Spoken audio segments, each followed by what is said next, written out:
استخارہ بنیادی طور پر اسلامی فیصلہ پروسیس ہے، ڈیسیجن میکنگ کا پروسیس ہے، اس کا ایک حصہ ہے۔ اللہ تعالیٰ نے ہمیں مختلف حکم دیے ہیں، شورا کا بھی حکم دیا ہے کہ ہم ایک دوسرے سے مشاورت کریں جی، اور ایکسپرٹ اوپینین بھی ہم لے سکتے ہیں، اور ہم اللہ سے خیر بھی مانگ سکتے ہیں۔ جی، تو اللہ سے جو خیر مانگنے کی بات ہے، کیونکہ جتنے بھی ظاہری اسباب جب پورے ہو جاتے ہیں، اس کے بعد پھر وہ چیزیں جو ہماری نظر سے اوجھل ہیں اس کو تو اللہ ہی سدھار سکتے ہیں۔ جی، تو اس کے لیے پھر گویا کہ ہم اللہ سے خیر طلب کرتے ہیں ایک مسلمان کی حیثیت سے، اور اس سے پھر ہماری سمجھے ڈیسیجن میکنگ بہت صاف ہو جاتی ہے، جی، کیونکہ ہماری ڈیسیجن میکنگ میں ڈیٹا بھی ہوتا ہے، لوگوں کی رائے بھی ہوتی ہے، ٹیم کی رائے بھی ہوتی ہے، جو ہمارے آس پاس کے لوگ ہوتے ہیں، اور پھر اللہ تعالیٰ کے حوالے بھی ہم کر دیتے ہیں۔ پھر جا کر اب جو فیصلہ ہوگا یقیناً اس میں خیر ہی خیر ہوگا۔ جی، بالکل۔ اب استخارہ کا جو مسنون طریقہ ہے لوگوں میں معروف ہے کہ مطلب سونا ہوگا پھر خواب آئے گا، جی، تو یہ چیزیں بالکل اس میں نہیں ہیں۔ یہ سمجھ لینا چاہیے کہ استخارہ میں بنیادی چیز جو ہے آپ کا قلبی رجحان ہے۔ اچھا، استخارہ ناجائز کام میں ہوتا نہیں ہے، یعنی یہ تو ویسے ہی نہیں ہو سکتی کہ کچھ علماء اسے ناجائز کہہ رہے ہیں، جائز کہہ رہے ہیں، اس وجہ سے ہم استخارہ کر رہے ہیں، ایسا نہیں ہے۔ جو ناجائز چیز ہے وہ تو نہیں کرنی، مکروہ چیز ہم نے نہیں کرنی، اس میں استخارہ نہیں ہے۔ جو جائز چیز ہے پھر اس میں استخارہ ہوگا کہ اس جائز چیز کو بھی کریں یا نہ کریں، تو پہلے یہ طے ہونا چاہیے۔ جیسے نکاح کرنا ہے، کوئی تعلیمی شعبہ چننا ہے، کسی کمپنی میں نوکری کرنی ہے، تو یہ سب جائز کام ہے۔ ان کاموں کے بارے میں ہم اللہ تعالیٰ سے خیر مانگ لیں۔ اچھا، پھر اس جائز کام کے لیے یہ نہیں ہے کہ ہم استخارہ کر کے پھر بیٹھے رہیں گے کہ پتہ نہیں یہ کام ہوتا ہے نہیں ہوتا، بلکہ ہم اس کام کی ایفرٹ کریں گے، کوشش کریں گے۔ اللہ تعالیٰ اگر اس میں ہمارے لیے خیر رکھیں گے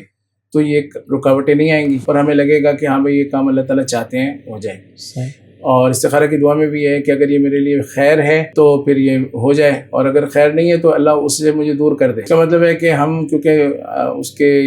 نتیجے سے واقف نہیں ہیں، تو ہم یہ اللہ کے حوالے کرتے ہیں کہ اگر اللہ کے علم میں ہے کہ خیر ہے تو پھر اللہ تعالیٰ اس کو میرے لیے قدر فرما دے۔ اگر اللہ تعالیٰ کے علم میں ہے کہ میں تو چاہ رہا ہوں لیکن اللہ کے علم میں کہ اچھا نہیں، تو اللہ تعالیٰ اس کو مجھ سے دور کر دے، کیونکہ اللہ تعالیٰ مجھ سے زیادہ میرے خیر خواہ ہے، اور پھر اللہ تعالیٰ مجھے اس پر مطمئن بھی کر دے۔ ٹھیک ہے نا؟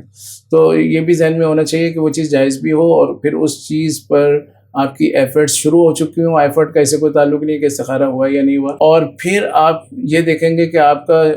کام آسانی سے ہو رہا ہے، آپ کا قلبی رجحان اس طرف زیادہ ہو رہا ہے، اور آپ کو اطمینان کی کیفیت ہو رہی ہے، تو پھر آپ اس کو کر لیں گے۔ اور یہ کوئی بتائے گا نہیں آپ کو، نہ کوئی خواب آئے گا، ضروری نہیں ہے۔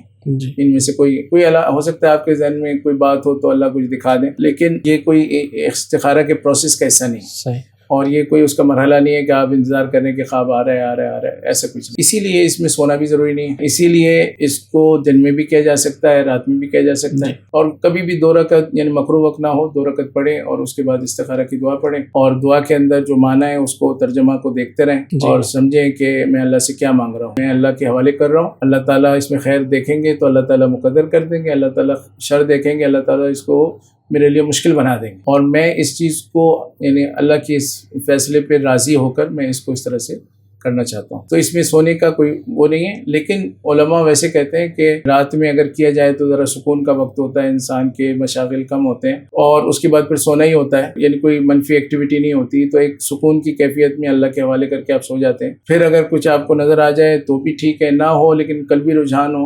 اور اس کے جو اسباب ہیں وہ بنتے چلے جائیں، تو پھر آپ سمجھیں کہ اللہ کی طرف سے اس میں خیر کا فیصلہ ہوگا۔